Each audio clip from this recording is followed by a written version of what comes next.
나이가 이른이 넘으면 이제 뭐 특별한 걸 할 힘도 없고 하루하루 흘러가는 대로 살아야 한다고들 말합니다. 그런데 제가 수많은 어르신들을 만나고 그분들 삶을 길게 지켜본 뒤 내린 결론은 전혀 달랐습니다. 진짜 인생은 지금부터라는 것, 그리고 그 진짜 순간을 느낄 수 있는 사람은 의외로 용기가 아니라 그냥 한번 해보자는 가벼운 마음을 가진 사람이라는 것입니다. 우리는 평생 책임감에 눌려 살았습니다. 자식들 키우고 직장에서 눈치 보고 부모님 봉양하고 돈 벌어야 한다는 압박에 하루도 편하게 쉬지 못했던 시간이 반세기입니다. 어느 날 문득 거울을 보면 주름만 늘어난 것이 아니라 내가 언제 이렇게 늙어버렸지 싶은 허무함까지 밀려오죠. 그래서 많은 분들이 은퇴 후엔 힘이 쭉 빠져버립니다.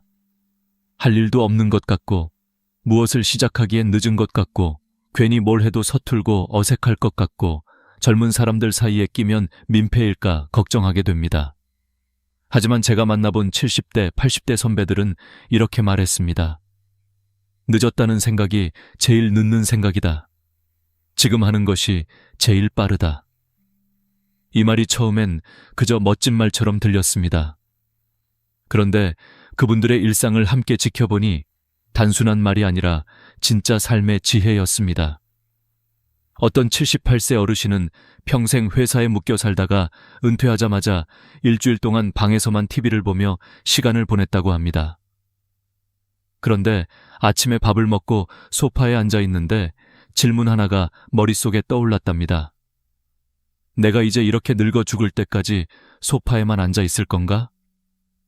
그날 그분은 옷을 갈아입고 동네 공원을 단 10분 걸었어요. 그런데 그 10분이 일상을 완전히 바꿔놓았습니다. 바람이 불고 나무짚이 흔들리고 아이들이 웃고 떠드는 소리. 삶을 오래 쉬었던 사람에게 그 모든 장면이 새롭게 느껴진 거죠. 그분은 나중에 이렇게 말했습니다. 대단한 걸 해서 인생이 바뀐 게 아니라 그냥 나가보자 하는 마음 하나로 인생이 다시 시작됐다. 우리는 나이가 들면 자연스럽게 움츠러들고 작은 일에도 겁이 많아집니다. 나는 이걸 해본 적이 없는데 괜히 창피하면 어쩌지? 내가 할 수 있을까? 하지만 여러분 생각해 보세요. 우리는 이미 누구보다 많은 걸 이겨내며 살아온 사람들입니다. 가난도 버텨냈고 전쟁 같은 사회 변화도 견뎌냈고 자식 키우느라 잠 한숨 못 자고 살던 시절도 지나왔습니다. 그런 우리가 지금 와서 여행 하나, 식사 하나, 취미 하나 도전하는 것이 뭐 그리 대단한 일일까요? 70대 선배들은 한결같이 말합니다. 용기 있는 사람이 이기는 게 아니다. 그냥 해보는 사람이 이긴다. 이 말은 정말 깊습니다. 젊을 때에 도전이라는 단어는 멀리 달려가는 힘이었다면 노년의 도전은 단지 한 걸음 내딛는 가벼운 용기입니다. 그 한 걸음만 해도 인생이 활짝 열리기 때문입니다. 실제로 많은 분들이 은퇴 후 처음 쉴 2년 동안은 그동안 못했던 휴식과 자유를 누리며 지냅니다. 여행도 가고 책도 읽고 취미도 해보려고 하죠. 하지만 시간이 지나면 금방 무기력해집니다. 가슴이 텅 비어 있고 하루가 너무 길고 저녁이면 이유 없이 허전하고 누군가에게 필요한 사람이 아닌 것 같고 예전 같지 않은 몸을 보며 스스로가 초라하게 느껴지는 일이 많습니다. 여기서 중요한 차이가 생깁니다. 계속 멈춰 있는 사람과 작은 한 걸음이라도 다시 꺼내는 사람. 그 작은 차이가 인생 후반부를 완전히 갈라놓습니다. 아무것도 하지 않으면 하루가 빠르게 사라집니다. 하지만 아주 작은 걸 해보는 순간 하루가 다시 살아있는 하루로 변합니다. 70대 어르신 중 한 분은 이런 말을 남겼습니다. 나이 들어서 배우는 기쁨이 젊을 때보다 훨씬 크다. 왜냐면 이제는 점수나 경쟁이 아니라 순수한 즐거움으로 할 수 있기 때문이다. 그렇습니다. 이제는 누가 평가하지 않습니다. 누가 눈치 주지도 않습니다. 누구와 경쟁할 필요도 없습니다. 지금부터의 시간은 오직 내 인생을 위해 쓰는 시간입니다. 그래서 저는 이 영상에서 여러분께 한 가지 약속을 드리고 싶습니다. 이제 우리는 할까 말까 고민하는 사람이 아니라 한번 해보는 사람으로 살자고. 노후는 절대 쓸쓸한 시간이 아닙니다. 준비만 잘하면 젊을 때보다 훨씬 자유롭고 훨씬 따뜻하고 훨씬 신나는 시간입니다. 그리고 그 시작은 거창한 것이 아닙니다. 오늘 딱 하나, 마음속에 작은 변화 하나만 심으면 됩니다. 그래, 나도 해볼게. 이 한마디가 여러분 인생 2막을 열어줄 열쇠입니다. 나이가 들수록 사람들은 여행이 점점 어렵다고 생각합니다. 멀리 가려면 체력도 신경 쓰이고 비행기 타는 것도 부담스럽고 낯선 곳에서 길을 헤매는 것이 괜히 겁나기도 하니까요. 그래서 입버릇처럼 이제는 집 근처에서만 다닐게. 멀리 가는 건 젊은 사람이나 하는 거야 라고 말하곤 합니다. 그런데 놀라운 사실은 대부분의 70대, 80대 어르신들이 삶이 밝아진 순간을 떠올릴 때 그 시작점이 바로 아주 작은 여행 한 번이었다는 겁니다. 멀리 떠난 것도 아니고 큰 계획을 세운 것도 아니었습니다. 그냥 버스 한번 타볼까 하는 아주 가벼운 마음이었죠. 저는 많은 어르신들의 이야기를 들으며 깨달았습니다. 여행의 핵심은 거리가 아니라 관점의 변화라는 것. 평소에 지나치던 동네 버스 정류장도 한번 여행자의 눈으로 바라보면 완전히 새로운 장소가 됩니다. 버스에 올라 창밖을 바라보는 것만으로도 마음이 열리고 집에만 있을 때는 들리지 않던 소리가 귀에 들어옵니다. 아이들이 뛰노는 공원, 새로 생긴 가게, 사람들이 바삐 걷는 골목길.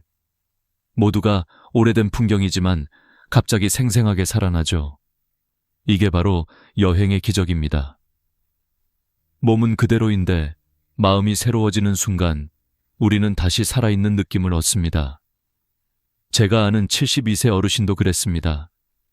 평생을 서울에서만 살고 출퇴근만 반복하며 바쁘게 살아온 분이었는데 어느 날 TV에서 강릉 빵집 소개가 나오자 저 빵 한번 먹어볼까 하는 아주 사소한 마음이 들었다고 합니다. 그 마음 하나로 아침에 눈 뜨자마자 배낭을 메고 기차역으로 향하셨죠. 목적도 없고 거창한 계획도 없었습니다. 그저 마음이 이끄는 대로 움직였을 뿐이었어요.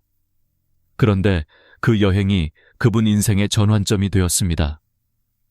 강릉 바닷바람은 생각보다 차가웠고 빵집 앞에는 긴 줄이 있었고 따뜻한 커피 한 잔을 들고 바닷가를 바라보던 그 순간 그분은 속으로 이런 생각이 들었답니다. 나도 아직 살아있구나. 그 감정은 젊은 시절에 느꼈던 설렘과 아주 비슷했다고 합니다. 멀리 갈 필요도 없고 비싼 여행도 아니었습니다. 그저 내가 나를 데리고 나간 하루였던 겁니다. 나이가 들면 세상은 이미 다 보고 경험해 본 곳이라고 생각하기 쉽습니다. 하지만 실제로는 정반대입니다. 젊을 때는 바빠서 보지 못했던 것들, 시간이 없어서 관심조차 두지 못했던 풍경들이 나이가 들수록 더 깊게 보입니다. 동네 시장 한번 가도 그렇습니다. 그냥 채소 파는 곳 같지만 자세히 보면 손에 흙이 묻은 감자, 갓단파, 집에서 담근 고추장, 그리고 그 시장을 지켜온 사람들의 이야기가 다 보입니다. 젊은 날엔 분명 지나쳤던 것들인데 나이가 들면 그게 모두 소중하게 느껴집니다. 시골 장터도 마찬가지예요. 오일장에 가면 채소 냄새, 사람들의 웃음소리, 깽과리 소리, 시장 아주머니들의 구수한 말투가 뒤섞여 어릴 적 고향을 떠올리게 합니다. 시장 국밥 한 그릇이 거창한 호텔 뷔페보다 더 맛있게 느껴지는 건 음식 때문이 아니라 그 안에 담긴 삶의 기억 때문입니다. 실제로 연구에서도 노년층이 느끼는 행복감은 큰 변화가 아니라 일상의 작은 경험이 새로워질 때 가장 높아진다고 합니다. 새로운 장소에 가는 경험, 새로운 냄새를 맡는 경험, 새로운 소리를 듣는 경험. 이런 자극들이 뇌의 활성도를 높여 우울감을 줄여준다는 자료도 많습니다. 그러니 여행은 단순히 즐거움을 주는 게 아니라 뇌 건강까지 지켜주는 생활 습관입니다. 특히 가까운 여행은 더 좋습니다. 체력도 덜 들고 비용도 거의 안 들고 무엇보다 준비에 부담이 없습니다. 아침에 일어나 날씨가 좋으면 그냥 나가면 그게 여행입니다. 목적지도 정하지 않아도 됩니다. 버스가 어디로 가는지 궁금하면 그냥 타보는 것도 좋고, 기차역에 서 있다가 바로 떠나는 열차를 타도 됩니다. 이게 바로 나이 든 사람이 누릴 수 있는 진짜 자유입니다. 여행은 멀리 갈수록 좋은 것이 아닙니다. 사실 중요한 건 한 가지뿐입니다. 내가 오늘 집 밖으로 한 걸음 내디뎠는가? 이 한 걸음이 심장을 깨우고 마음을 열고 무기력했던 삶에 다시 온기를 불어넣습니다. 혼자 가는 여행은 더 특별합니다. 누구 눈치도 보지 않고 어디든 머물고 싶은 만큼 머물고, 걸어가다 마음에 드는 카페가 있으면 그냥 들어가 앉아 있을 수 있으니까요. 혼자 떠난 여행이 오히려 자기 자신과 대화를 할 수 있는 가장 깊고 따뜻한 시간이 됩니다. 만약 누군가와 함께 가고 싶다면 그것도 좋습니다. 친구와 떠난 여행은 웃음이 많아지고, 배우자와 가는 여행은 여생의 소중한 추억이 됩니다. 하지만 혼자든 함께든 공통점은 하나입니다. 나이가 들수록 여행은 선택이 아니라 필요라는 것. 왜냐하면 여행은 삶에 활력을 주고 새로운 자극을 주고 내가 아직 여러 감정을 느낄 수 있는 사람이라는 걸 다시 확인시키기 때문입니다. 그러니 여러분, 내일 달력에 하루를 표시해 두세요. 그날은 여행하는 날입니다. 멀리 가지 않아도 됩니다. 집 근처라도 됩니다. 중요한 건 내가 지금부터 다시 살기 시작한다는 마음입니다. 여행이 마음을 깨우는 것이라면 새로운 음식은 혀를 통해 인생을 다시 깨우는 경험입니다. 나이가 들수록 입맛은 좁아지고 익숙한 음식만 찾게 됩니다. 아침엔 된장국, 점심엔 김치찌개, 저녁엔 생선구이. 분명 맛있고 편안한 식단이지만 문제는 이 패턴이 너무 오랫동안 반복되면 삶 전체가 똑같은 맛이 되어버린다는 겁니다. 그런데 아주 사소한 음식 하나만 바꿔도 우리의 하루가 깜짝 놀랄 만큼 달라질 수 있습니다. 젊을 때처럼 강렬한 자극이 아니라 아직도 새로운 걸 느낄 수 있다는 미묘한 설렘 때문입니다. 제가 만난 68세 아주머니의 이야기가 있습니다. 평생 매운 음식을 잘 못 드셔서 고춧가루 들어간 찌개, 매운 볶음류는 다 피하셨던 분이에요. 그런데 손녀가 "할머니, 요즘 젊은 사람들은 마라탕 많이 먹어요. 한 번만 같이 가봐요." 하고 손잡아 끌고 갔습니다. 처음에는 냄새만 맡아도 머리가 아프다고 하셨는데 한 숟가락 먹는 순간 눈이 번쩍 뜨였대요. 매운데 왜인지 계속 젓가락이 가는 신기한 맛, 그 낯설미 주는 자극이 너무 짜릿했다고요. 돌아오는 길에 하신 말씀이 "아이고, 내가 아직 입이 살아있었네" 였어요. 그 말에 손녀가 까르르 웃었고 두 사람의 사이는 더 가까워졌습니다. 이게 바로 음식이 만드는 기적입니다. 입맛의 변화가 관계의 변화로 이어지는 순간, 또 어떤 72세 어르신은 평생 날생선을 못 드신다고 했습니다. 초밥은 젊은 사람 음식, 비린내가 싫다고 손사래를 치던 분이었는데 어느 날 아들이 한 점 억지로 떠먹였어요. 그런데 그날 이후 인생이 달라졌다고 합니다. 따뜻한 밥알과 차가운 생선이 섞이며 주는 조용한 감칠맛, 입안에서 살살 녹는 특유의 식감, 무엇보다 내가 평생 못한다고 생각한 걸 드디어 해냈다는 성취감이 그분을 완전히 바꿨습니다. 이제는 동네 횟집 단골이 되었다고 하시더군요. 생각해보면 우리는 살면서 엄청나게 많은 음식을 안 먹는다고 단정지어 왔습니다. 하지만 사실은 먹을 기회가 없었을 뿐입니다. 나이가 들어서라도 처음 맛보는 음식 중에는 인생 최고의 음식이 숨어 있을지도 모릅니다. 실제로 의학 연구에서도 새로운 맛을 경험하는 것이 노년층 뇌 기능에 큰 자극이 된다고 합니다.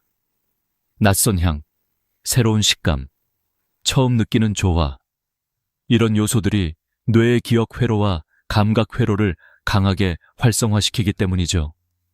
한마디로 새로운 음식은 곧 뇌의 젊음을 되찾는 운동입니다. 특히 제철 음식은 더 깊은 감동을 줍니다. 봄에는 달래와 두릅의 쌉싸름한 향, 여름엔 옥수수와 참외의 달콤함, 가을엔 전어와 밤의 고소함, 겨울엔 굴과 곶감의 깊은 풍미. 이 계절 음식들을 제대로 먹으면 계절이 더 풍성하게 느껴지고 삶의 속도가 부드럽게 조절됩니다. 나이 들수록 시간의 흐름이 빨라지는데 제철 음식을 맛보면 마치 계절을 손으로 붙잡는 느낌이 들어요. 해외 음식도 크게 다르지 않습니다. 예전에는 낯설고 어렵게 느껴졌던 음식들, 베트남 쌀국수, 태국 팟타이, 이탈리안 파스타, 이제는 동네 식당에서도 쉽게 맛볼 수 있습니다. 한 번만 도전해보면 의외로 담백하고 깔끔해서 나이 든 분들의 입에도 잘 맞습니다. 국물이 시원한 쌀국수는 위에 부담도 없고 향이 은은한 파스타는 소화도 잘 됩니다. 심지어 어느 70대 어르신은 인도 커리에 빠져 일주일에 한 번씩 꼭 드신다는 분도 계세요. 이처럼 음식은 단순한 식사를 넘어 인생의 활력을 되찾는 작은 도전입니다. 입맛이 바뀌면 생각도 바뀌고, 생각이 바뀌면 하루가 새로워지고, 하루가 새로워지면 결국 인생이 다시 살아납니다. 그리고 음식 도전의 가장 큰 매력은 매일 할 수 있다는 것입니다. 여행은 자주 못 가도 음식은 하루 3번 기회가 있습니다. 심지어 편의점에서 샌드위치 하나 바꿔 먹는 것만으로도 기분이 확 달라질 수 있습니다. 카페에서 아메리카노 대신 라떼 한 잔 마셔보는 것도 작은 여행입니다. 제가 진심으로 추천드리고 싶은 건 내일 점심에는 평소 먹지 않던 음식 한 가지를 시도해보세요. 거창할 필요 없습니다. 새로운 음식은 인생을 크게 흔드는 힘이 아니라 조용히 깊게 흔드는 힘입니다. 그리고 그 변화는 생각보다 빨리 찾아옵니다. 먹는 동안 느껴지는 설렘, 오, 이거 괜찮네 라는 한마디, 그 작은 감탄이 삶 전체를 밝히는 불씨가 됩니다. 여러분은 아직도 새로운 맛을 느낄 수 있고, 아직도 놀랄 수 있고, 아직도 설렐 수 있습니다. 입맛은 늙지 않습니다. 우리가 도전하지 않을 뿐입니다. 새로운 음식을 통해 입맛이 깨어난다면 패션의 변화는 마음 전체를 다시 깨우는 일입니다. 나이가 들수록 우리는 점점 편안함을 기준으로 옷을 고르게 됩니다. 늘 입던 바지, 늘 입던 셔츠, 늘 같은 색깔의 재킷. 어느 순간 옷장에는 비슷한 색과 비슷한 형태의 옷만 남습니다. 이런 변화는 자연스러운 일이지만 문제는 이 반복된 패턴이 우리 몸뿐 아니라 기분까지 동일하게 만들어버린다는 겁니다. 거울 앞에 서면 늘 똑같은 내가 있고 그 익숙함 속에서 활력이 조금씩 사라지기 시작합니다. 그래서 나이가 들수록 더 작은 변화가 필요해요. 단 몇 가지 옷만 바꿔도 삶이 깜짝 놀랄 만큼 달라지는 이유가 바로 여기에 있습니다.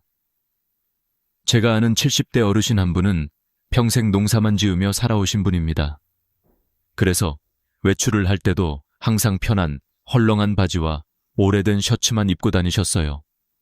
그런데 손주의 결혼식이 다가오자 그래도 할아버지가 좀 멋있어야지 하는 마음으로 정장을 맞추러 가셨습니다.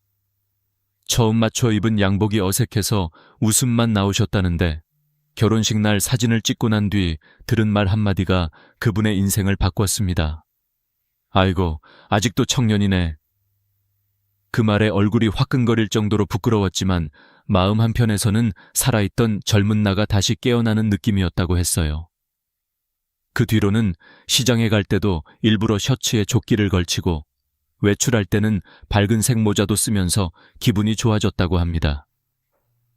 옷은 사실 입는 대상이 아니라 기분을 입는 일이라는 것을 스스로 깨달으신 거죠.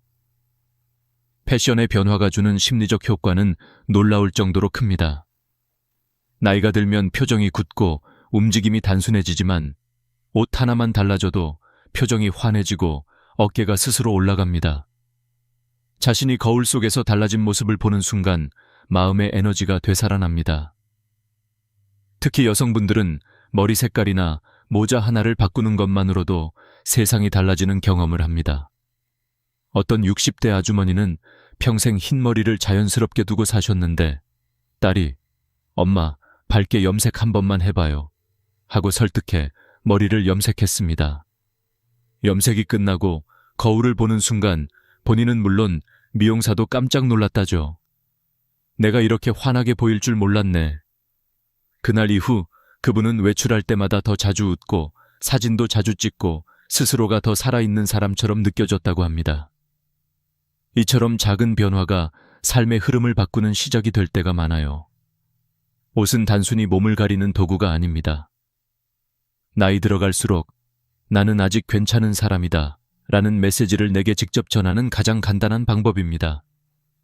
특히 컬러는 마음 상태를 바꿀 수 있는 강력한 힘이 있습니다. 늘 검은 바지, 회색 재킷만 입던 분이 어느 날 파란색 셔츠나 노란색 스카프 하나만 걸쳐도 얼굴이 훨씬 밝아지고 사람들이 오늘 무슨 날이에요? 왜 이렇게 멋있게 차렸어요? 하고 물어보게 됩니다. 이런 반응이 우리 마음을 얼마나 설레게 하는지 모릅니다. 옷이 달라지면 다른 사람의 시선도 달라지고 그 시선이 결국 나를 다시 일으켰습니다. 신발도 마찬가지입니다. 늘 신던 검은 운동화 대신 가벼운 흰색 스니커즈를 신어보세요.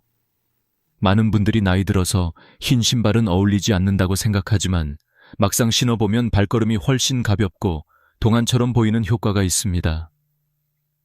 밝은 신발은 발끝을 들어 올리는 힘이 있어 사람이 자연스럽게 더 씩씩하게 걷게 만들죠. 걷는 자세가 바뀌면 마음의 자세도 함께 변합니다.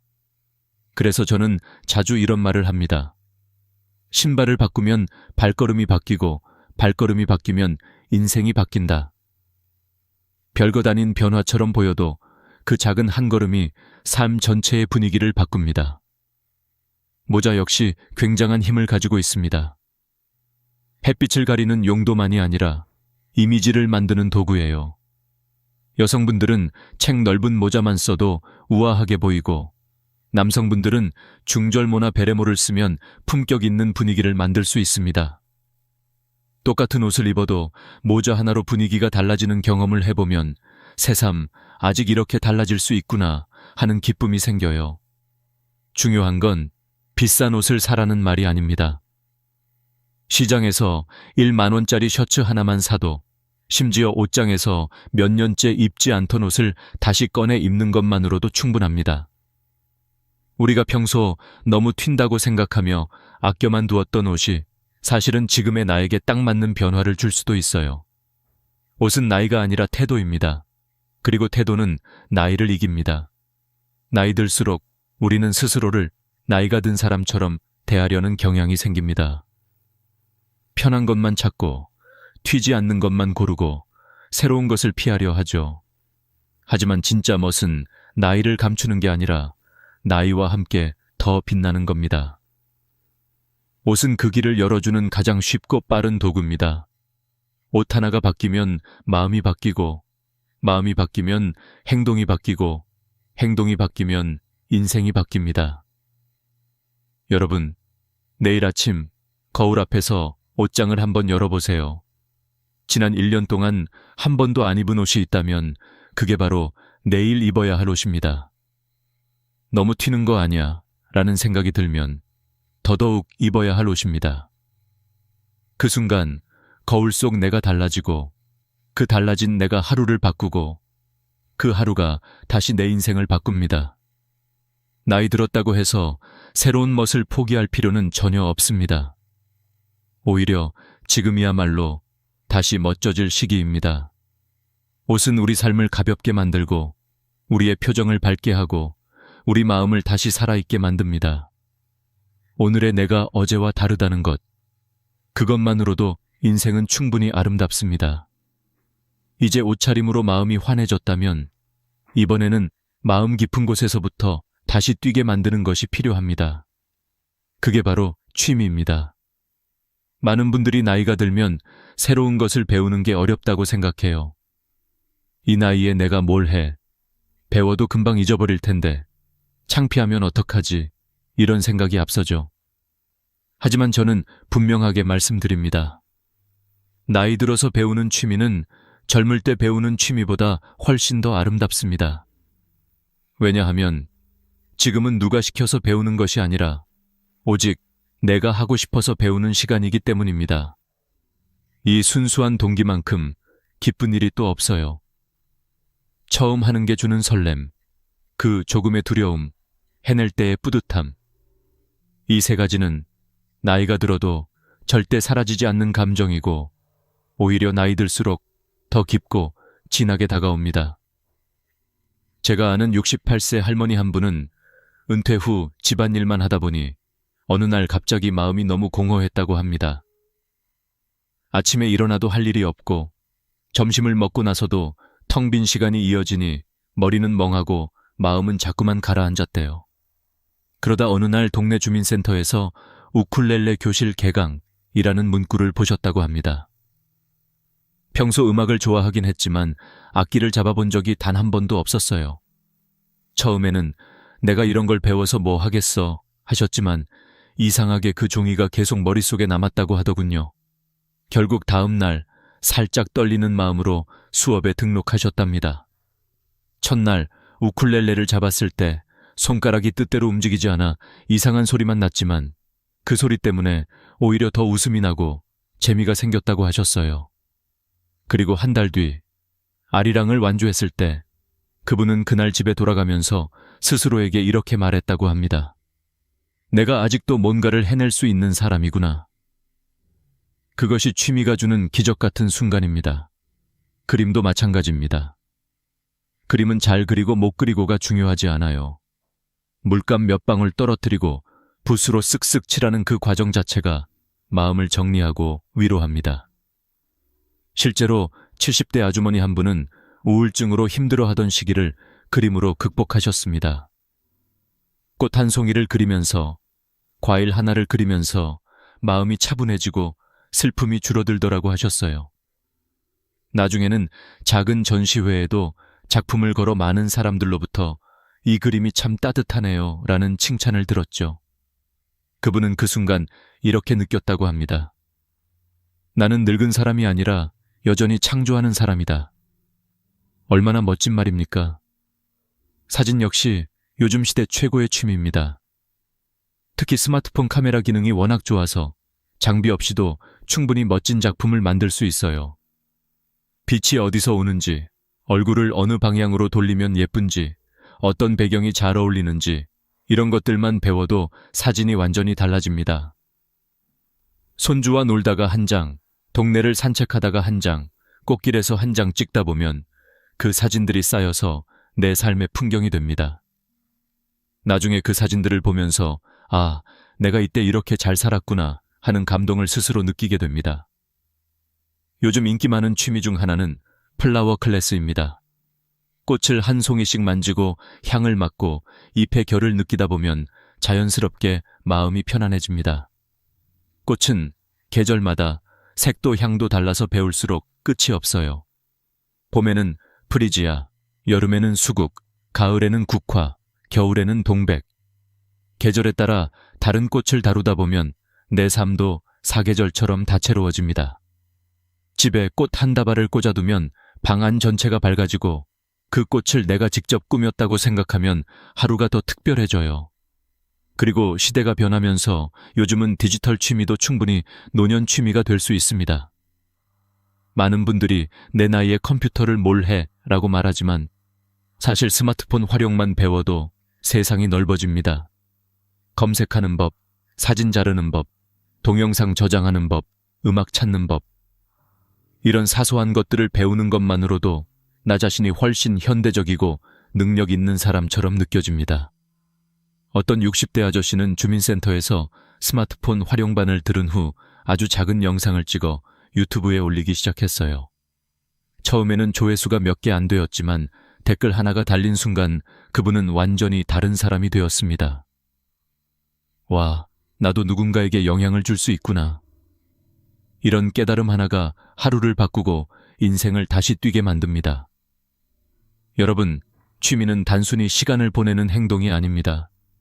마음을 젊게 만드는 비밀이고 새로운 나를 발견하게 만드는 기회이며 나이 들어 잊어버린 설렘을 되찾는 통로입니다. 무엇을 하든 잘할 필요도 없습니다. 못하면 더 재미있고 서툰 만큼 더 배움이 생기고 틀릴 때마다 더 웃음이 생깁니다. 젊을 때는 결과를 위해 배웠다면 지금은 즐기기 위해 배우는 거예요. 그래서 지금이야말로 취미를 시작하기 가장 좋은 시기입니다. 여러분, 내일 아침 종이에 한번 적어보세요. 평생 해보고 싶었는데 못 해본 것. 악기든 그림이든 사진이든 글쓰기든 꽃이든 뭐든 상관없습니다. 하나만 고르고 이번 달 안에 시작해보세요. 시작하는 순간 그 설렘이 여러분의 인생을 다시 뛰게 만들 겁니다. 취미는 단순한 여가가 아니라 노년을 반짝이게 하는 가장 깊고 가장 순한 보약입니다. 퇴직 후의 삶에서 우리가 가장 두려워하는 건 사실 돈도 건강도 아닙니다. 진짜 가장 무서운 적은 고독입니다. 눈에 보이지 않고 소리도 없지만 마음을 서서히 잠식하는 것이 바로 외로움이죠. 많은 70대 선배들이 이렇게 말합니다. 돈은 줄어들어도 다시 벌 수 있지만 마음이 무너지면 다시 일어서기가 훨씬 어렵다. 그래서 인생 후반전에서 가장 중요한 건 외로움과 잘 지내는 법을 배우는 것입니다. 특히 직장에 몰두하며 살아온 남성분들은 퇴직 후에 갑자기 모든 인간관계가 사라지는 충격을 더 크게 받습니다. 회사에서 늘 사람을 만나고 회의를 하고 보고서를 주고받고 점심을 함께 먹던 시간이 사라지고 나면 하루가 너무 길어집니다. 아침에 눈을 떴는데 나를 기다리는 사람이 없다는 사실, 점심시간에 약속할 사람이 없다는 사실, 저녁이 되어 집안이 고요하기만 한 그 순간들이 마음을 더 깊게 가라앉게 만들죠. 특히 밤이 가장 어렵습니다. 낮 동안에는 억지로라도 움직이지만 해가 지고 혼자가 되면 고독이 문틈 사이로 스며들어오듯 조용히 마음 깊숙이 내려앉습니다. 그럴 때 많은 분들이 실수하는 게 있습니다. 바로 술로 외로움을 덮어버리는 것입니다. 한 잔 두 잔 마시다 보면 잠은 오지만 다음날 아침 머리는 무겁고 마음은 더 허전해지고 체력은 더 떨어지죠. 연구자료를 보면 60대 이후 술 의존도가 높아지는 가장 큰 이유가 혼자 있는 시간의 급증이라고 합니다. 그런데 고독을 줄이기 위해 선택한 술이 오히려 외로움을 더 크게 만드는 역설을 만들어내는 것이죠. 그래서 선배들은 말합니다. 외로움을 잊으려고 하지 말고 외로움을 다루는 법을 배워라. 이 말이 얼마나 깊은지 아십니까?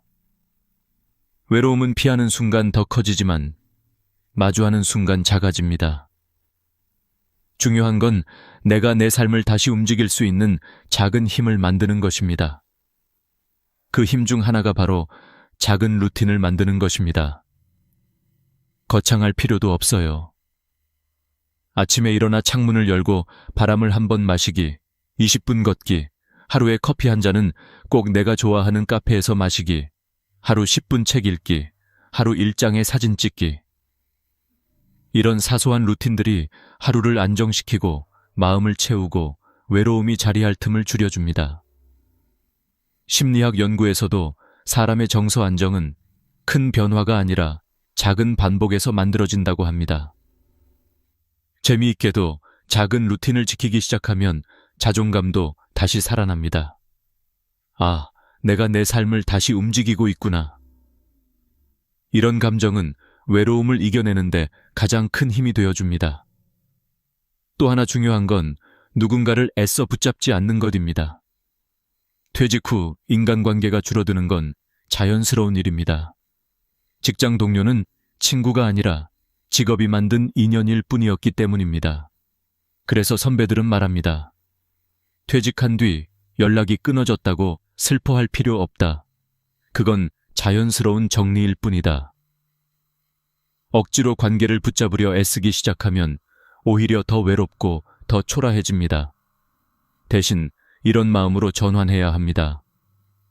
이제는 나와 잘 맞는 사람들만 남아도 충분하다. 삶은 70세가 넘으면 넓어지는 것이 아니라 더 깊어지는 방향으로 가야 합니다. 얕은 인연을 많이 붙잡는 것보다 깊은 인연 한두 개를 지키는 것이 훨씬 더 우리의 마음을 편안하게 합니다. 심리학에서 고독을 극복하는 가장 강력한 방법은 누군가와의 소속감이라고 말합니다. 그런데 그 소속감은 꼭 사람일 필요가 없습니다. 동네 산책 모임, 작은 독서 모임, 취미 모임, 지역 봉사, 주민센터 강좌, 이런 곳만 가도 사람들과 자연스럽게 이야기를 나누게 되고 그 작은 대화들이 내 마음을 환하게 밝히는 등불처럼 작동합니다. 70대 한 어르신은 이렇게 말했습니다. 나는 새 친구가 생긴 게 아니라 내 마음이 다시 열렸다. 결국 외로움을 이기는 건 사람의 수가 아니라 마음의 온도입니다. 마음이 닫혀 있으면 누구와 있어도 외롭고 마음이 열려 있으면 혼자 있어도 따뜻해집니다. 그리고 마지막으로 꼭 기억해야 할 것이 있습니다. 바로 내가 나를 더 좋은 사람으로 만들 책임을 갖는 것입니다. 퇴직 후의 시간은 남이 만들어주는 시간이 아니라 오롯이 내가 만들어가는 시간입니다. 나를 단단하게 만들어줄 책을 읽고, 나를 건강하게 만들어줄 운동을 하고, 나를 기쁘게 해주는 취미를 배우고, 나를 따뜻하게 해주는 사람과 시간을 보내고, 이 모든 선택들이 결국 외로움을 이기는 힘이 되고 노년을 가장 아름다운 시기로 만드는 바탕이 됩니다. 돈이 많아서 행복한 노년이 아니라 마음이 단단해서 행복한 노년입니다. 여러분, 인생은 60부터라는 말이 있습니다. 저는 조금 다르게 말하고 싶습니다. 인생은 내가 나를 다시 돌보기로 결심한 그 순간부터 다시 시작됩니다. 퇴직 후 길을 잃은 것 같아도 괜찮습니다. 누구나 처음 걷는 길이니까요. 하지만 한 걸음 한 걸음 내 속도로 걷다 보면 언젠가 마음이 편안해지고 외로움 대신 평온이 자리하게 됩니다. 지금 이 순간에도 여러분의 새로운 삶은 조용히 시작되고 있습니다. 여러분의 노년이 더 단단하고 더 따뜻하고 더 빛나는 시간으로 채워지길 바랍니다.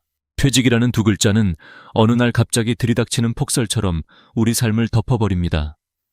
그동안 회사가 나를 필요로 한다는 확신으로 살아왔는데 어느 순간 그 자리에서 밀려나는 듯한 공허함이 몰려옵니다.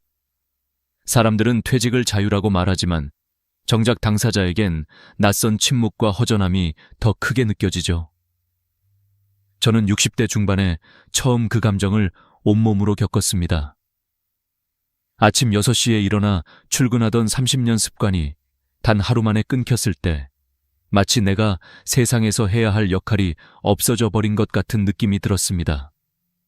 그런데 그 감정은 저만의 이야기가 아니었습니다. 많은 70대 선배들이 이렇게 말했습니다. 퇴직 후 첫 1년은 해방감, 둘째 해는 공허함, 셋째 해는 막막함이 찾아온다. 그래서 오늘 저는 가장 많은 선배들이 입을 모아 이야기한 첫 번째 조언, 건강을 지키는 삶으로 돌아가라는 말을 여러분께 전달하려 합니다. 건강은 어느 날 갑자기 무너지는 법이 없습니다. 우리가 미처 신경 쓰지 않았던 작은 습관들이 천천히 몸을 조금씩 갉아먹다가 어느 순간 돌이킬 수 없는 경고음으로 나타날 뿐입니다. 그리고 그 경고는 주로 60대 후반과 70대 초반에 찾아옵니다. 실제로 국내 고령자 건강 통계를 보면 70대의 약 62%가 만성질환 2가지 이상을 가지고 있다는 결과가 있습니다. 걸을 때 무릎이 시큰하고 음식이 잘 씹히지 않고 잠을 자도 피곤하고 귀가 점점 어두워지는 변화는 자연스러운 노화처럼 보이지만 사실은 미리 관리하지 않은 대가라고 말하는 전문가도 많습니다. 그래서 70대 선배들은 입을 모아 이렇게 말했습니다. 퇴직하고 건강 챙기려 하면 늦는다. 50대부터 걸어야 하고 60대부터 치아를 지켜야 한다. 여러분, 걷기는 돈이 들지 않으면서 의학적으로 가장 큰 효과를 가져오는 운동입니다. 하루 30분만 걸어도 심혈관 질환 사망률이 20% 감소하고 당뇨 위험은 30% 낮아진다는 연구 결과가 있습니다.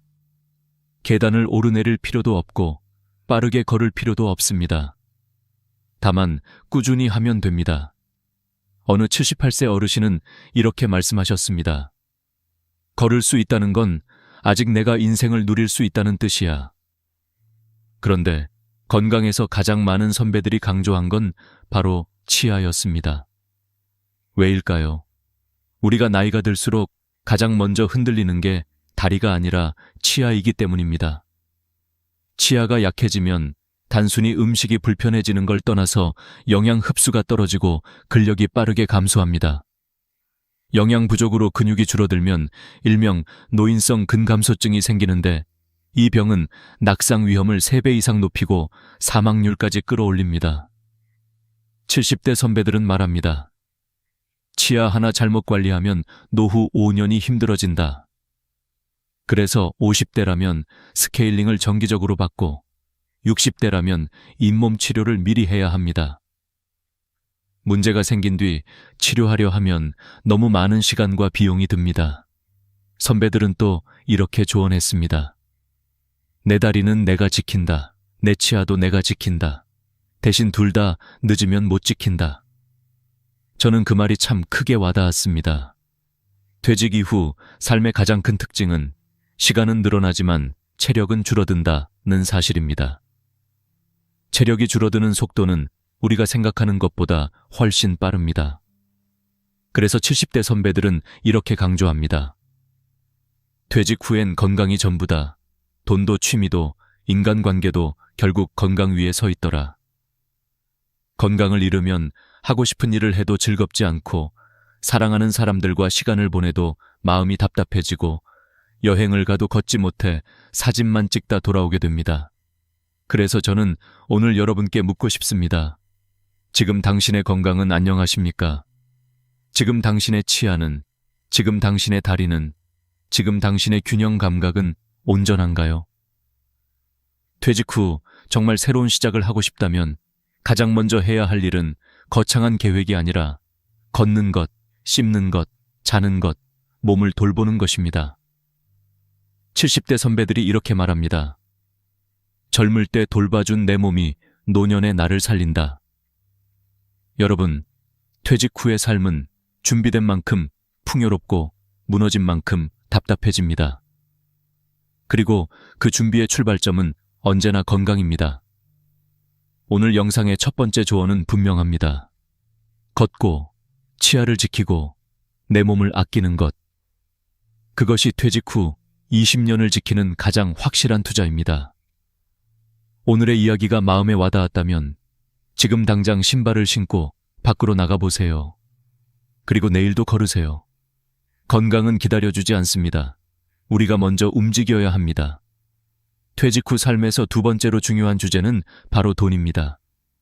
하지만 우리가 흔히 생각하는 것처럼 많이 벌어야 한다, 많이 모아야 한다는 단순한 이야기가 아닙니다. 70대 선배들이 강조한 건 유난히 더 현실적이고 냉정했습니다. 자식에게 손 벌리지 않을 만큼만 준비해라. 이 한 문장은 짧지만 그 안에 노후의 존엄, 자존심, 삶의 균형에 대한 모든 의미가 담겨 있습니다. 60대에 접어든 한 분은 이렇게 말했습니다. 돈이 많아서 편한 게 아니라 자식에게 말 한마디 부탁하지 않아도 되는 삶이 편한 거다. 이 말은 수십 명의 선배들이 공통적으로 한 말과 정확히 일치합니다.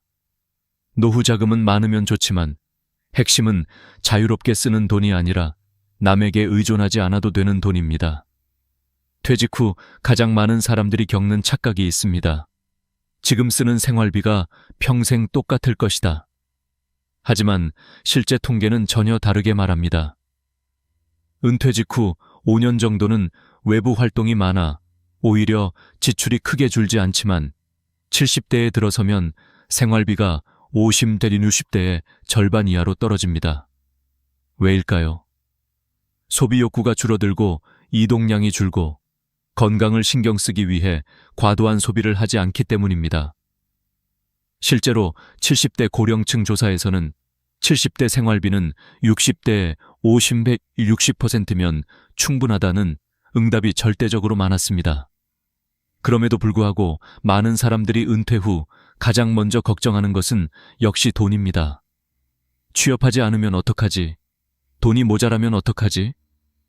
하지만 70대 선배들은 오히려 이렇게 말합니다. 돈 걱정 때문에 불행해지는 사람보다 돈 욕심 때문에 불행해지는 사람이 훨씬 많다. 많은 선배들이 강조했습니다. 은퇴하고 돈 벌겠다고 욕심내면 인생이 망가진다. 60대에 들어선 많은 분들이 아직도 경제활동을 해야 한다는 압박을 느끼지만 지나치게 많은 노동과 무리한 투자로 삶의 균형을 잃는 경우가 적지 않다고 합니다. 그러면 노후 자금은 정확히 얼마나 필요할까요? 선배들의 대답은 놀라울 정도로 현실적입니다. 자식에게 손 벌리지 않을 정도면 된다. 이것이 가장 많았던 답입니다. 즉, 부자가 되라가 아니라 독립하라는 뜻입니다. 매달 연금이 들어온다면 그 금액에 맞춰 적절히 조절하며 살면 충분하다는 의미입니다. 그래서 선배들은 이렇게 조언합니다. 대출 없이 살 준비를 해라. 연금으로 생활 가능한 구조를 만들어라. 불필요한 소비 습관을 줄여라. 특히 대출은 노후 삶의 가장 큰 위협입니다. 6반 채 70대에 대출이 남아있는 사람들 대부분이 그 빚 때문에 삶이 불안해지고 우울감이 증가한다고 말합니다. 한 선배는 이렇게 말했습니다. 대출은 노후의 족쇄다. 은퇴 전에 반드시 끊어라. 또 흥미로운 점은 70대 선배들이 돈을 썼을 때 가장 행복했다고 말한 순간은 여행, 취미, 손주 지원, 자기 배움이었습니다. 물건을 사는 소비가 아니라 경험과 관계에 쓰는 돈이었습니다. 나이가 들수록 물건보다 경험이 더 오래 남기 때문입니다. 또 하나 중요한 점은 실손보험입니다. 여러 선배들은 늦게라도 실손 하나는 꼭 들어라고 말합니다. 병원비는 나이가 들수록 예상보다 빠르게 증가하고 큰 질병 하나가 전체 노후 자금을 무너뜨릴 수 있기 때문입니다. 그런데 여기서 제가 개인적으로 가장 감동받은 조언이 하나 있습니다. 한 73세 선배가 이렇게 말했습니다. 돈은 모자라도 괜찮다. 하지만 최소한 내 스스로를 책임질 만큼은 있어야 한다. 그게 나이 들어 지키는 마지막 품이다. 이 말은 단순히 경제적인 조언을 넘어 노년의 인격과 자존심에 대한 이야기였습니다. 자식에게 부담 주지 않는 노후, 스스로를 돌볼 수 있는 노후, 누군가에게 미안해하지 않고 살 수 있는 노후. 이것은 돈의 크기보다 마음의 크기에 더 가까운 문제입니다. 그리고 한 가지 더, 70대 선배들은 이렇게 말했습니다. 돈은 많이 모으는 게 아니라 오래 쓰는 게 더 중요하다. 즉, 적절히 쓰면서 적절히 절약하고 건강을 잃지 않는 범위에서 즐기라는 뜻입니다. 여러분, 퇴직 후 삶은 돈이 많아서 편안해지는 게 아닙니다. 돈 때문에 후회하지 않는 삶이 편안한 삶입니다. 돈이 있어도 마음이 불안하면 그건 부자가 아니라 불행한 사람입니다. 그리고 돈이 조금 부족해도 마음이 편안하면 그건 가난한 게 아니라 자유로운 사람입니다. 오늘 이 이야기를 들으시면서 여러분도 한번 생각해 보시기 바랍니다. 지금 내 노후 자금은 안심할 만큼 준비되어 있는지, 지금의 소비는 버릴 것을 버리고 챙길 것을 챙기는 소비인지, 내가 앞으로 원하는 삶을 유지하기 위해 필요한 건 무엇인지. 퇴직 후 20년은 생각보다 긴 시간입니다. 그리고 그 시간 동안 가장 중요한 것은 부자로 사는 것이 아니라 자존심을 지키며 사는 것입니다. 70대 선배들은 말합니다. 노년에 가장 비싼 건 돈이 아니라 자유다. 여러분의 노후도 자유롭고 단단한 삶이 되기를 진심으로 바랍니다. 다음 부분에서는 선배들이 가장 많이 후회한 문제이자 가장 크게 강조한 외로움의 관리에 대해 이야기하겠습니다. 퇴직 후 인생에서 세 번째로 가장 중요하면서도 가장 많은 선배들이 이걸 미리 알았더라면 좋았을 걸 하고 후회한 문제는 바로 외로움입니다. 돈보다 무섭고 건강보다 더 조용하게 사람을 무너뜨리는 것, 그것이 바로 노년의 외로움입니다. 70대 선배들은 입을 모아 말합니다. 노년엔 돈이 부족해서 무너지는 게 아니라 함께할 사람이 없어서 무너진다. 실제로 많은 연구에서도 노년 우울증의 절대다수 원인이 경제적 문제보다 고립감이라고 밝혀졌습니다. 직장에서 40년을 헌신하며 살던 분들이 갑자기 퇴직 후 집에 머무르게 되면 사회적 역할이 사라지고 사람과의 접점이 급격히 줄어들면서 마음의 빈 공간이 생겨납니다. 63세 A씨의 사연처럼 여행도 해보고 책도 읽어보고 봉사활동도 해보지만 어느 순간 아무것도 재미없어지고 어떤 것도 가슴을 뛰게 하지 않는 시간이 찾아옵니다. 이 시기를 많은 선배들은 첫 번째 고독의 파도라고 불렀습니다. 그렇다면 이 고독의 파도는 왜 이렇게 무서울까요? 이유는 단순합니다. 준비되지 않은 고독은 사람을 무너뜨리지만 준비된 고독은 오히려 인생을 깊게 만들어주기 때문입니다. 퇴직 후 외로움을 잘 이겨낸 선배들은 공통점이 있습니다. 첫째, 퇴직 전부터 외로움을 대비해 사람 대신 할 일을 만들어 놓았다. 둘째, 혼자 있는 시간을 즐기는 법을 젊을 때부터 연습했다. 셋째, 자신만의 취미나 루틴을 반드시 하나 이상 갖고 있었다. 70대 선배들은 남자는 퇴직하고 나면 밖에서 부르는 사람이 없다고 말합니다. 직장에서의 인간관계는 친구가 아니라 동료일 뿐이라는 것도 강조합니다. 그러니 그것이 끊어졌다고 상심할 필요는 없습니다. 외로움의 문제는 누가 날 안 불러줘서가 아니라 내가 나 자신을 어떻게 돌보는지에서 출발합니다. 70대 선배들이 외로움을 이겨낸 가장 효과적인 방법은 의외로 아주 단순했습니다. 취미를 가져라.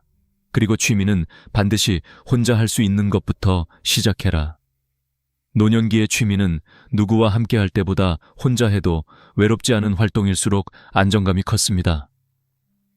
선배들이 가장 많이 추천한 취미는 다음과 같습니다. 땀 흘리는 운동, 수영, 탁구, 요가, 걷기, 지역 커뮤니티 활동, 동호회, 노인센터 프로그램, 요리 배우기, 미술관, 박물관 탐방이들은 단순한 취미가 아니라 고립을 막는 연결고리였습니다. 그 중에서도 지역 활동 참여는 외로움을 감소시키는데 매우 효과적이었습니다. 여러분도 잘 아시다시피 한국의 고령층은 지역사회와의 연결이 끊어지면 급격히 고독해지는 성향이 있습니다. 그래서 70대 선배들은 말합니다. 집 밖에 나가는 일이 건강관리만큼 중요하다. 실제로 매일 2-30분씩 사람을 만나거나 소통하는 사람들은 그렇지 않은 사람보다 우울증 위험이 40% 이상 낮았습니다. 또 하나 중요한 조언은 배우자 관계입니다. 70대 선배들이 인생에서 가장 소중한 사람으로 꼽은 1위는 압도적으로 배우자였습니다. 평생 사람을 만나고 헤어지고 친구들과 어울렸던 시절도 지나고 나면 결국 마지막에 남는 사람은 배우자뿐이라는 것입니다. 그래서 선배들은 말합니다. 젊을 때부터 부부 대화를 많이 해야 노년에 외롭지 않다. 부부 관계가 좋으면 하루가 안정되고 마음의 피로도 훨씬 줄어들며 생활 만족도는 크게 올라간다고 합니다. 그렇다면 혼자 있는 분들은 어떻게 해야 할까요? 선배들은 이렇게 조언합니다. 외로움을 두려워하지 말고 외로움을 관리하는 기술을 배우라. 혼자 사는 분들일수록 사회적 연결이 훨씬 더 중요합니다. 재취업을 해서 사람을 접하는 것도 매우 효과적인 방법입니다. 70대 선배 중엔 이렇게 말한 분도 있습니다. 출근하려고 매일 준비하는 그 과정 자체가 내 인생을 다시 살게 하더라. 재취업은 단순한 돈 문제가 아니라 리듬과 사람, 존재감을 회복시키는 역할을 합니다. 그런데 여기서 제가 가장 깊게 공감했던 조언이 있습니다. 70대 선배 한 분이 조용히 이렇게 말했습니다.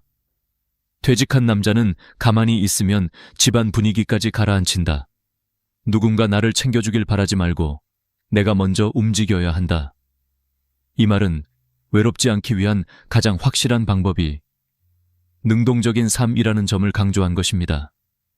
결국 노년의 외로움을 이기는 핵심은 3가지입니다. 1. 취미를 만들 것. 지역사회에 연결될 것. 3.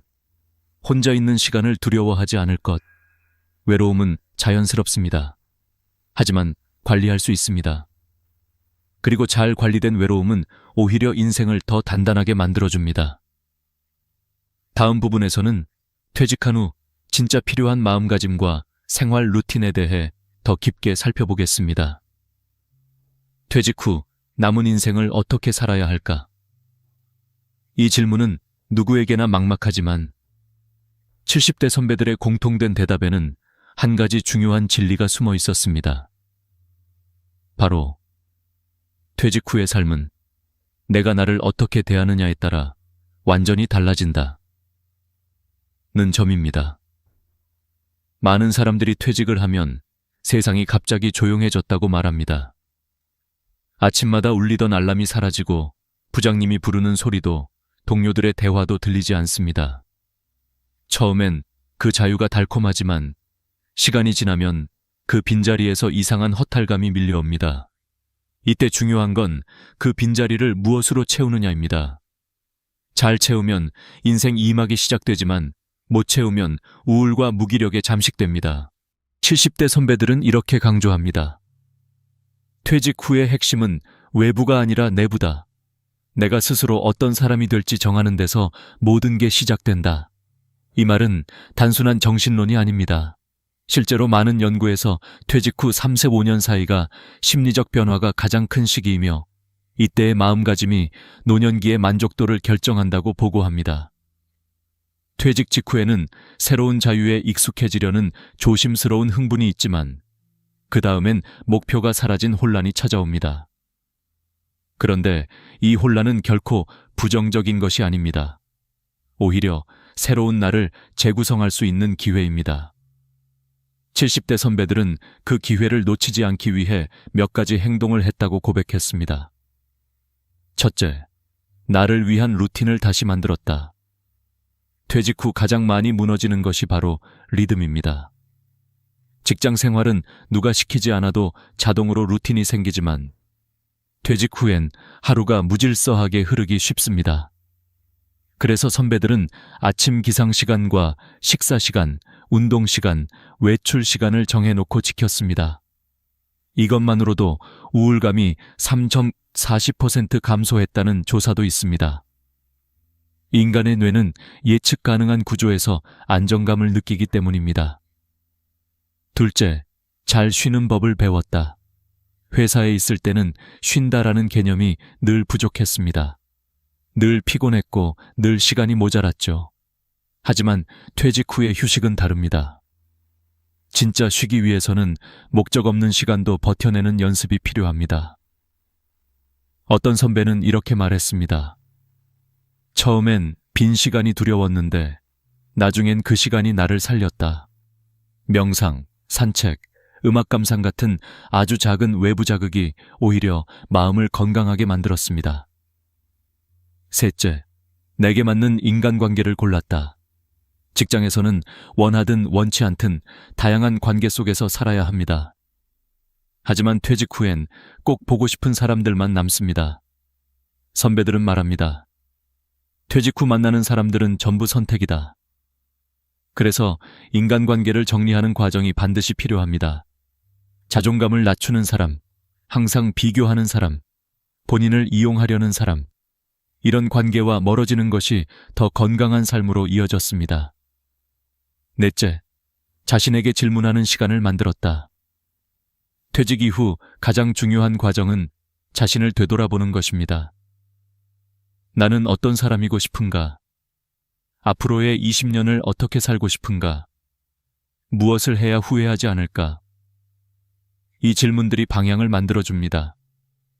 방향이 생기면 흔들려도 다시 돌아올 곳이 생기기 때문에 삶이 훨씬 안정됩니다. 70대 선배들은 말합니다. 방향이 없는 사람은 하루가 길고 방향이 있는 사람은 하루가 짧다. 그리고 마지막으로 가장 많은 선배들이 강조한 것은 나를 위한 작은 목표를 만드는 것이었습니다. 퇴직 후의 목표는 절대 거창할 필요가 없습니다. 일주일에 3번 걷기, 책 한 권 읽기, 요리 한 가지 배우기, 한 달에 한 번 작은 여행 가기. 이런 소소한 목표가 삶 전체를 다시 밝게 만듭니다. A씨처럼 허전함과 무기력을 느끼는 사람들은 대부분 무언가를 잃었다는 감정에 집중합니다. 하지만 선배들은 이렇게 말했습니다. 퇴직은 잃는 게 아니라 다시 채울 수 있게 되는 시작이다. 이 관점의 변화가 인생을 완전히 바꿉니다. 또 하나 흥미로운 사실이 있습니다. 심리학 연구에 따르면 퇴직 후 삶의 만족도를 가장 높이는 요소는 돈도 건강도 아닌 소속감입니다. 어딘가에 속해 있다는 느낌, 나를 바라봐주는 사람이 있다는 느낌, 나를 필요로 하는 활동이 있다는 느낌. 이 세 가지가 있을 때 사람은 여전히 살아있다는 실감을 갖게 됩니다. 그래서 선배들은 이렇게 말합니다. 고독은 막는 게 아니라 관리하는 것이다. 나에게 맞는 소속감을 만들면 고독은 친구가 된다. 퇴직 후 가장 지혜로운 사람은 외로움을 두려워하지 않는 사람입니다. 오히려 외로움 속에서 자신을 정리하고 다시 관계를 선택하고 새로운 나를 만들어가는 사람입니다.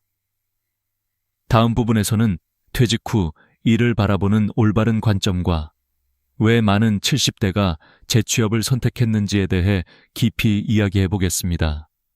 퇴직 후의 삶에서 일은 단순한 생계수단이 아니라 사람을 다시 살아있게 만드는 중요한 축입니다. 많은 사람들은 퇴직과 동시에 일을 완전히 떠나야 한다고 생각합니다. 하지만 70대 선배들은 이 부분에서 전혀 다른 조언을 합니다. 퇴직은 일의 끝이 아니라 일의 종류가 바뀌는 순간이다. 이 말은 너무 단순한 것 같지만 그 안에 담긴 뜻은 깊습니다. 그들은 직장에서의 일이 끝났을 뿐 인간으로서의 역할과 목적은 끝나지 않는다고 말합니다. 그리고 놀라운 사실은 노년기에 일하는 사람일수록 심리적, 신체적으로 훨씬 건강하다는 연구가 수없이 많다는 것입니다. 실제로 한국보건사회연구원의 조사에서는 70대 이상 노년층의 우울증 위험이 무직 그룹보다 활동 그룹에서 40% 낮게 나타났다고 합니다. 이유는 명확합니다. 일은 사람을 움직이게 하고 움직임은 생각을 선명하게 합니다. 그리고 생각이 선명해지면 외로움이 줄어듭니다. 70대 선배들은 이렇게 말합니다. 노년의 일은 돈벌이가 아니라 존재감이다. 직장을 떠나면 가장 먼저 사라지는 것은 월급이 아니라 나도 누군가에게 필요한 사람이다 라는 감각입니다. 그러다 보니 하루하루가 흐릿하고 작은 일에도 예민해지고 스스로 작아지는 느낌이 찾아옵니다. 그래서 어떤 형태로든 일을 이어가는 것이 필요합니다. 그러나 여기서 중요한 점이 있습니다. 직장 때처럼 억지로 하는 일은 오래가지 않습니다. 퇴직 후의 일은 잘하는 일보다 하고 싶은 일, 이어야 합니다. 선배들은 말합니다. 이제는 능력보다 기분이 먼저다. 우리가 평생 해야 할 일은 한 가지다. 기분 좋게 사는 법. 그러니 퇴직 후의 일은 나의 감정, 성격, 생활 리듬에 맞아야 합니다. 이때 많은 사람들이 질문합니다. 나이가 들면 누가 나를 필요로 할까? 그런데 실제로 많은 70대가 재취업하거나 새로운 일을 시작해 삶의 활력을 되찾고 있습니다. 다양한 사례가 있습니다. 어떤 선배는 68세에 동네 카페에서 오전 알바를 시작했는데 그 1시간이 하루를 살아가게 하는 원동력이 되었다고 말합니다. 손님에게 인사하는 그 짧은 순간이 나를 다시 살게 하더라고요. 또 어떤 선배는 택배 분류 보조로 하루 2시간만 일하면서 체력도 회복되고 규칙적인 생활이 생겨 오히려 건강이 좋아졌습니다. 중요한 건 수입이 아니라 매일 나갈 곳이 있다는 사실입니다. 이 단순한 조건이 노년의 고독을 크게 줄여줍니다. 그런데 일의 형태는 꼭 직업일 필요도 없습니다. 누군가는 동네 커뮤니티에서 봉사활동을 하며 일의 의미를 되찾고 누군가는 한 달에 2번 지역 도서관에서 아이들을 가르치며 삶의 보람을 느낍니다. 누군가는 아파트 경로당에서 탁구 동아리 운영을 맡아 리더 역할을 하며 활력을 얻습니다. 이런 활동은 모두 일의 한 형태입니다.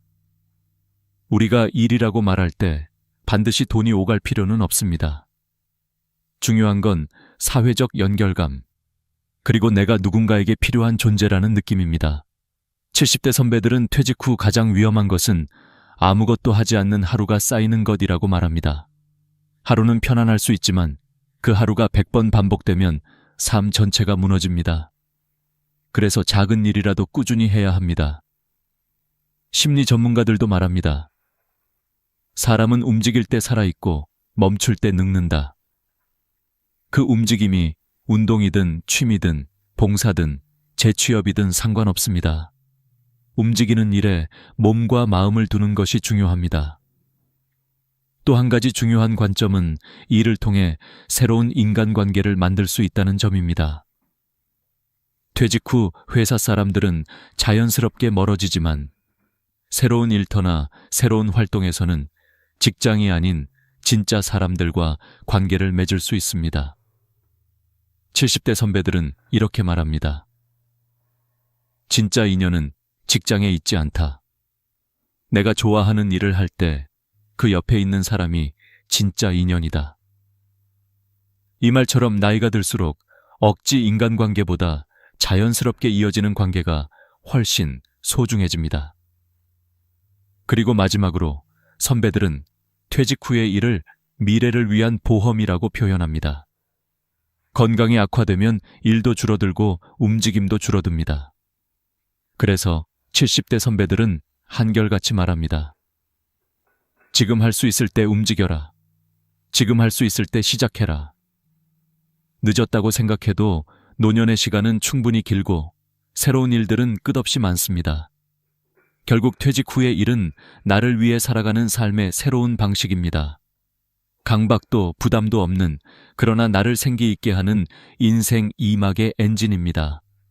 다음 마지막 부분에서는 이 모든 준비를 마친 후 남은 인생을 어떻게 바라봐야 하는지, 그리고 70대 선배들이 전해준 마무리 인생 조언을 이야기해드리겠습니다.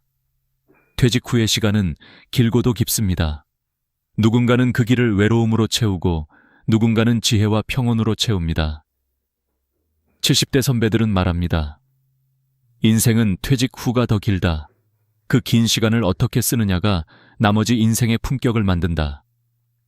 인생 후반은 앞부분처럼 바쁘지 않지만 그 대신 더 섬세하고 조용한 방식으로 우리를 성장시킵니다. 이 시기의 삶을 잘 보내려면 무엇보다 마음의 자세를 새롭게 정리해야 합니다.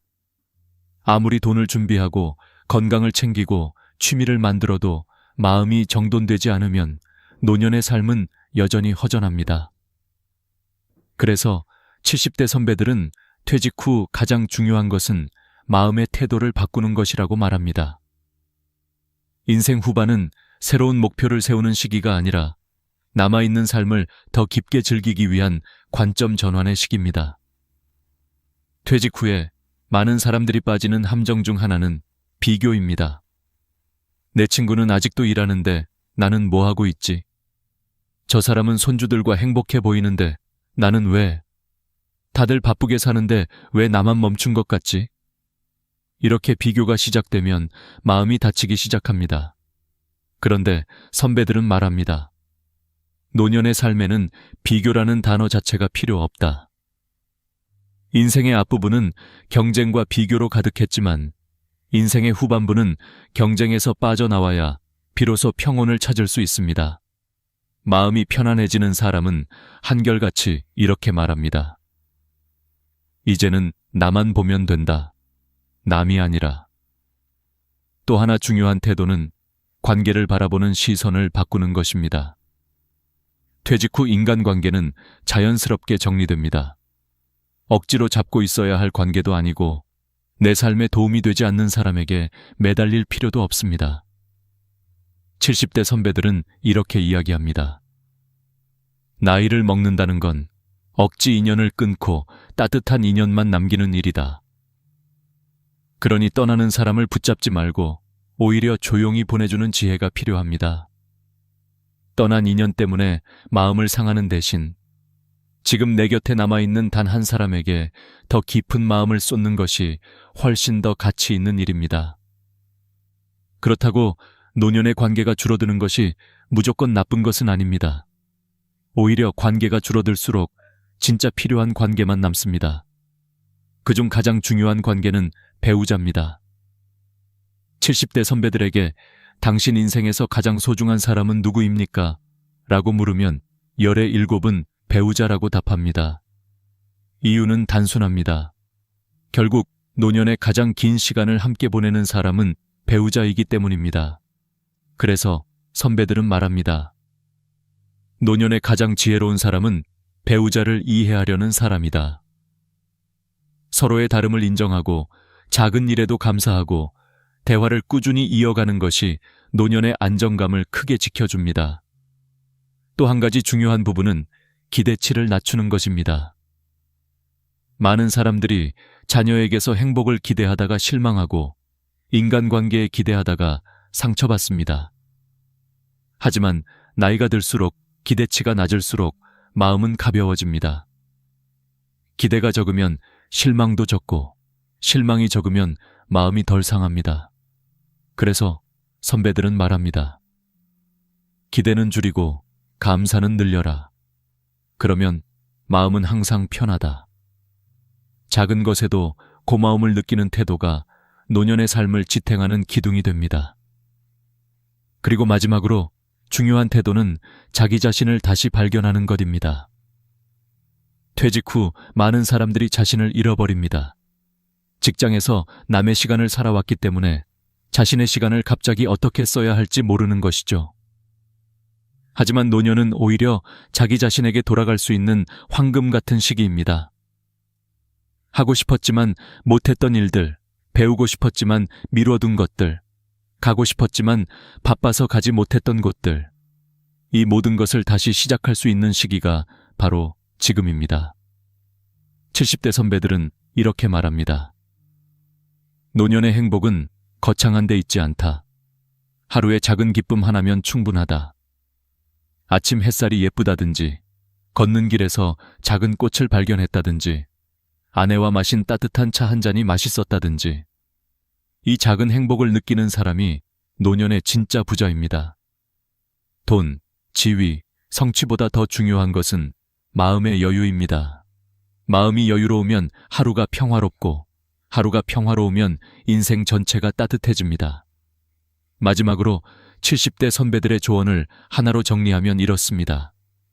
퇴직 후의 삶은 줄어드는 것이 아니라 깊어지는 것이다. 건강을 지키고 돈을 준비하고 외로움을 이겨낼 일과 취미를 갖는 것. 그리고 마지막으로 마음의 태도를 바르게 조정하는 것. 이 네 가지가 인생 후반의 품격을 결정합니다. 오늘 이야기의 마지막 문장을 선배들은 이렇게 남깁니다. 지금부터라도 삶을 두려워하지 말고 당신이 원하는 인생을 다시 써라. 남은 시간은 충분하고 새로운 길은 언제든 열려 있습니다. 당신의 노년이 더 깊고 더 단단해지기를 진심으로 바랍니다. 오늘도 끝까지 함께 해주셔서 감사합니다. 구독과 좋아요 눌러주시고 이 영상을 주변의 소중한 분들과 함께 나눠주신다면 더 많은 분들이 따뜻한 노년을 준비할 수 있을 것입니다.